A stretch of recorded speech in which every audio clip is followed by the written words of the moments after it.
दरवर्षी फेब्रुवारी ते जुलै या महिन्यात चारा टंचाईला सामोरे जावे लागते।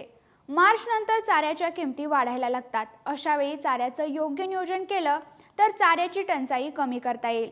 मग हे चाऱ्याचं नियोजन नेमकं कसं करायचं याचीच माहिती आपण या व्हिडिओतून घेणार आहोत। नमस्कार, मी निकिता पाटील आणि तुम्ही पाहताय ॲग्रोवन। उन्हाळ्यात हिरवा चारा तर मिळतच नाही। याच काळात सरकी पेंड, चुनी, पशुखाद्याचे दरही वाढलेले असतात। यातच अवकाळी पाऊस पडला आणि शेतातील चारा भिजला तर बुरशीमुळे काळा पडतो। असा चारा जनावरांसाठी वापरल्यास त्यातील विषारी घटकांमुळे जनावरांचे यकृत खराब होऊन ते विविध आजारांना बळी पडण्याची शक्यता असते। चाऱ्यामधील विषारी घटकाचे अंश दुधामध्ये येऊ शकतात। तसंच गाय म्हैस उलटण्याची शक्यता देखील वाढते। चाऱ्याच्या कमतरतेमुळे पशुपालक सोयाबीन भुसा, तूर भुसा, हरभरा भुसाचा वापर करतात।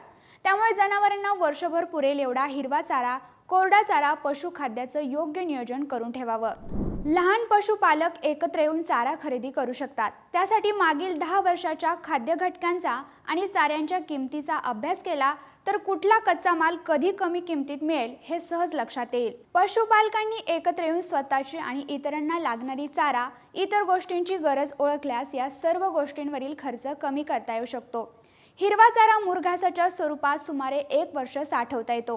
यासाठी बंकर सायलेज, पीट सायलेज, बेल सायलेज या चारा साठवून ठेवायच्या तंत्रज्ञानाचा वापर करता येईल।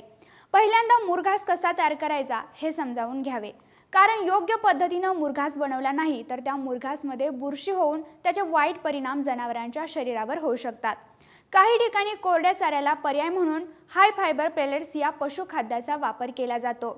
दिवसाला लागणाऱ्या खाद्य आणि चाऱ्याचे प्रमाण लक्षात घेऊन नवीन कच्चा माल मिळेपर्यंत लागणाऱ्या चाऱ्याचे गणित करून त्याची सोय अगोदरच्या काळात करावी। त्यासाठी सोशल मीडिया आणि फेसबुक, व्हॉट्सअप ग्रुपचा वापर करून आपला गट तयार करावा। हिरवा चारा म्हणजे फक्त हिरवा मका या मानसिकतेतून बाहेर येणं गरजेचं आहे।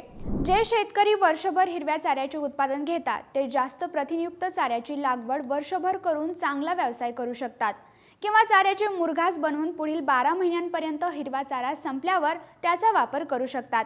यासाठी कंत्राटही केले जाऊ शकते की जे विकणारा व विकत घेणारे यांच्यावर बंधनकारक राहील। प्रेस युनिट, हायड्रोलिक मशीन वापरून शेजारील राज्यामधील कोरडा चारा मोठ्या बेल स्वरूपात महाराष्ट्रात आणला जाऊ शकतो। जास्त प्रथिनयुक्त चारा जसे की लसूण गवत, DHN6 या चारा पिकामुळे पशुखाद्याचा खर्च खूप कमी करता येऊ शकतो। ही माहिती आवडल्यास जास्तीत जास्त शेतकऱ्यांना शेअर करा आणि अशाच नवनवीन माहितीसाठी ॲग्रोवनला आता सबस्क्राईब करा।